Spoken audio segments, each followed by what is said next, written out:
But look at it like this. This is what Amad had to say about Amorim's sacking. And they won't like this, the club, because they can't control it. No player who's part of United at the moment is allowed to speak about Amorim. So you won't get Maguire or Bruno or Mount or Luke Shaw or any other player that really likes Amorim. They're not going to do an interview, because to do that interview, they'd have to do it with one of the client journalists, and United have got it all on lockdown at the moment. No one's allowed to speak positively about Amorim because they all need to be together. But the great thing about international breaks is they can't control players. So Amad's in an international tournament.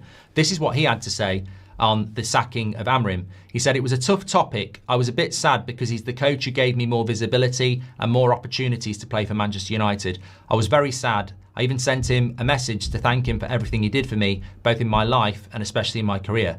I wished him good luck wherever he goes. It was a difficult moment for me, but I'm really focused on Ivory Coast and on this competition. I want to finish well here and try and win this AFCON. But we had a really good relationship, almost like a father-son relationship. He understood me, he gave me a lot of advice and let me play freely. It's very unfortunate. That's life. You have to adapt. That's football. I wish him all the best in life and in his next club. My next focus is Ivory Coast." I mean, that is not a player.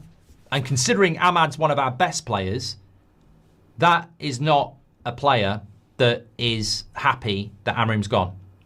And there's a lot of players who share the sentiment of Amad.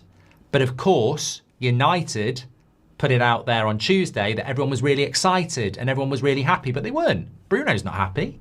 Bruno was out with one of Amorim's coaches the other night, so they're not happy.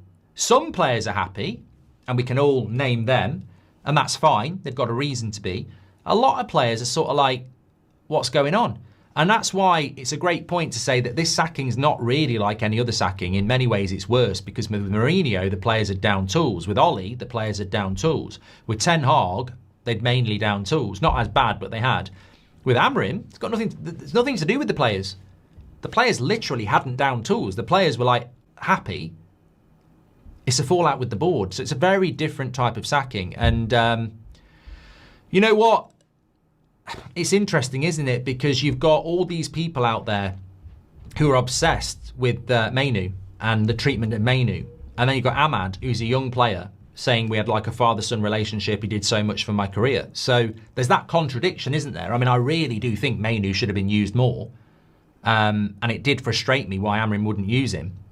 But then you've got Amad, who, as a young player, was treated ridiculously well and really liked playing for him. And I just think sometimes, unless you're the manager yourself, and even if you're the manager yourself, you're going to have your own preferences.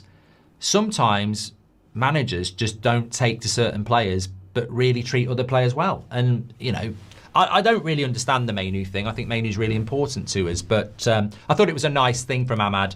And the brilliance of it is you can just imagine Man United cringing at that, going, "Oh my God, why didn't someone tell Amad not to say anything? He's made us look really stupid now. We need to keep pretending that it was Amorim's fault." So yeah, very good interview there.